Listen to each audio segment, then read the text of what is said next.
मुझे ऐसा कोई गुरु नहीं है कि मेरी जिंदगी सबके लिए मिसाल बनेगी, मगर ये हो सकता है कि कोई मायूस बच्चा किसी गुमनाम सी जगह से ताल्लुक रखता हो, वो ये पढ़े और उसे हौसला मिले, वो ये पढ़े और उसकी उम्मीद रोशन हो जाए।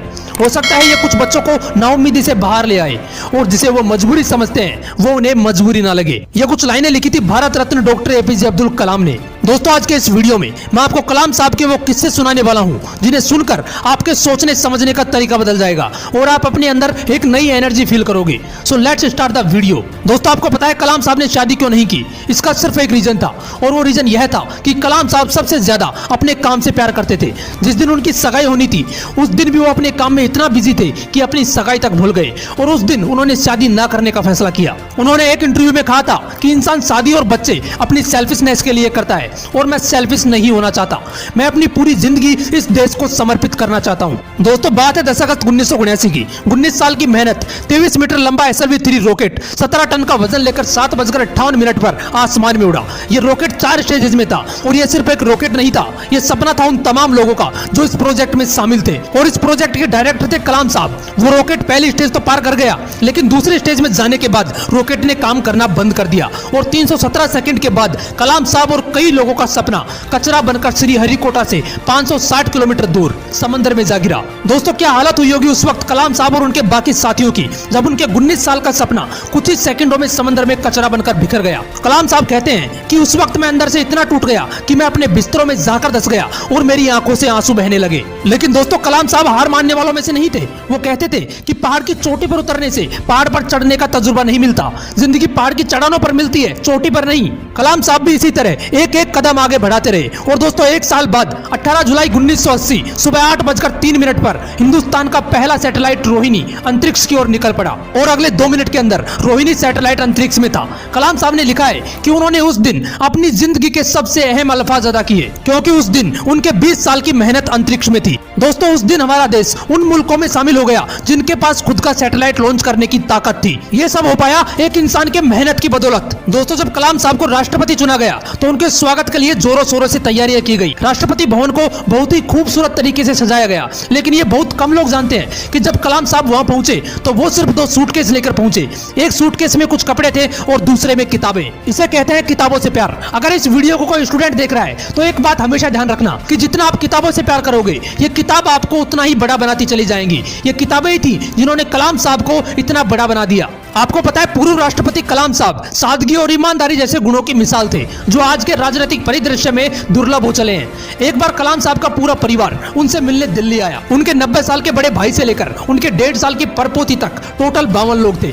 सभी को राष्ट्रपति भवन लाया गया जहां पर वो 8 दिन रुके। दोस्तों, आपको जानकर हैरानी होगी कि उन 8 दिनों में जितना भी खर्चा हुआ चाय से लेकर खाने तक का, वो सारा खर्च कलाम साहब ने अपने पर्सनल अकाउंट से दिया। करीब 3,52,000 रुपए का चेक काटकर राष्ट्रपति कार्यालय को भेजा। इसलिए कलाम साहब ईमानदारी की मिसाल थे, ना जात धर्म ना कोई भेदभाव। मैंने कुछ लाइनें पढ़ी थी जो कलाम साहब के लिए कही गई थी। था बंदा इस्लाम का वो, पर कभी न ऐठा करता था, जब भी चाहा संतों के चरणों में बैठा करता था। दोस्तों, कलाम साहब ने कुछ बातें कही थी जो हर व्यक्ति को अपने जीवन में उतारनी चाहिए। उन्होंने कहा था कि कोई शख्स कितना भी छोटा क्यों ना हो, उसे हौसला नहीं छोड़ना चाहिए। मुश्किलें जिंदगी का हिस्सा हैं और तकलीफें कामयाबी की सच्चाइयां। खुदा ने यह वादा तो नहीं किया कि आसमान हमेशा नीला ही रहेगा, जिंदगी भर फूलों से भरी राहें मिलेंगी। खुदा ने यह वादा तो नहीं किया कि सूरज होगा तो बादल नहीं होंगे, खुशी होगी तो गम नहीं होंगे, सुकून होगा तो दर्द नहीं होगा। ये जिंदगी की सच्चाई है कि अगर हमें एक सांस लेंगे तो एक सांस छोड़नी पड़ेगी। अगर कुछ हासिल करना है तो कुछ खोना भी पड़ेगा। इसलिए अगर सूरज की तरह चमकना चाहते हो तो सूरज की तरह जलना सीखो। दोस्तों, कलाम साहब ने तो कर दिखाया, तभी तो आज भी हम कलाम साहब के बारे में बात कर रहे हैं। अगर आपके भी है कुछ ऐसे ही सपने तो उनके लिए आज ही चलना और जलना शुरू कर देना और अपने हौसलों को उड़ान देने के लिए मोटिवेशनल विंग्स को जरूर सब्सक्राइब कर लेना। फ्रेंड्स, लाइफ में सक्सेसफुल होने के लिए सब कहते हैं कि आपके पास प्लान्स होने चाहिए, पैसा होना चाहिए, सोच होनी चाहिए, पर फिर भी लोग सक्सेस नहीं हो पाते। कई सालों तक मेहनत करते हैं और अपने आइडिया पर काम करते हैं और डिमोटिवेट हो जाते हैं नेगेटिव रिजल्ट देखकर। आज मैं आपको कुछ ऐसे ही मोटिवेट और सक्सेस होने के लिए कुछ पॉइंट बताने वाला हूं जो आप हमेशा याद रखना। लाइफ में कभी डिमोटिवेट नहीं होगे और ना ही कभी अपने रास्ते से पीछे हटोगे। तो देखते रहो इस वीडियो को अंत तक, और अगर आपने अभी तक हमारे इस चैनल को सब्सक्राइब नहीं किया है तो जल्दी सब्सक्राइब कर दो।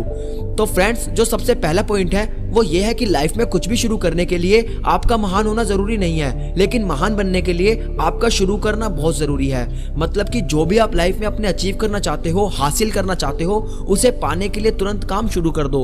अगर अभी तक शुरू नहीं किया है तो आज से ही शुरू कर दो, क्योंकि अगर सोचोगे तो सोचते ही रह जाओगे। आपके माइंड में कोई भी आइडिया आते ही उस पर तुरंत एक्शन लो। जितनी जल्दी एक्शन लोगे उतनी ज्यादा आपके अंदर एनर्जी रहेगी उस काम को करने की और उसमें अच्छा रिजल्ट लाने की। वरना आप सिर्फ सोचोगे, आलस करोगे तो सोचते ही रह जाओगे।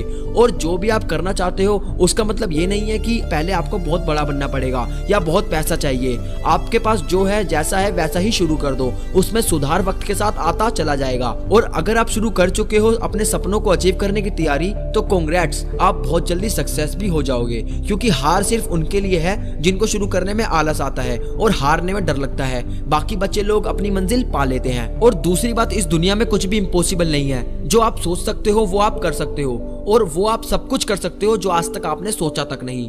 तो अपने न्यू आइडिया पे काम करो, कोशिश करो कुछ ऐसा इन्वेंट करने की जो इस दुनिया में ना तो किसी ने सोचा हो और ना ही किया हो। क्योंकि इतिहास वही रचते हैं जो दुनिया से हटके कुछ करते हैं, जो अपने आइडियाज को सामने लाने में डरते नहीं है। इसलिए अपने सपनों पर काम करो। एल्बर्ट आइंस्टाइन ने कहा था कि imagination is more important then your education. आपकी सोचने की शक्ति आपकी पढ़ाई से ज्यादा इंपॉर्टेंट है। तो हमेशा कुछ सोचते रहो, इमेजिनेशन करते रहो। और सक्सेस होने के बाद ये बात हमेशा याद रखना कि सफलता की उड़ान बहुत ऊंची होती है। तो इसे सुबह उड़ो और शाम को नीचे आ जाओ, क्योंकि आपकी सफलता पर ताली बजाने वाले और गले लगाने वाले सब नीचे ही रहते हैं। तो इसलिए उन्हें गले लगाना कभी ना भूले, क्योंकि आपके सफल होने के पीछे सिर्फ आपका नहीं और भी बहुत से लोगों का हाथ होता है, जो कई लोगों को सफल होने के बाद नजर नहीं आता।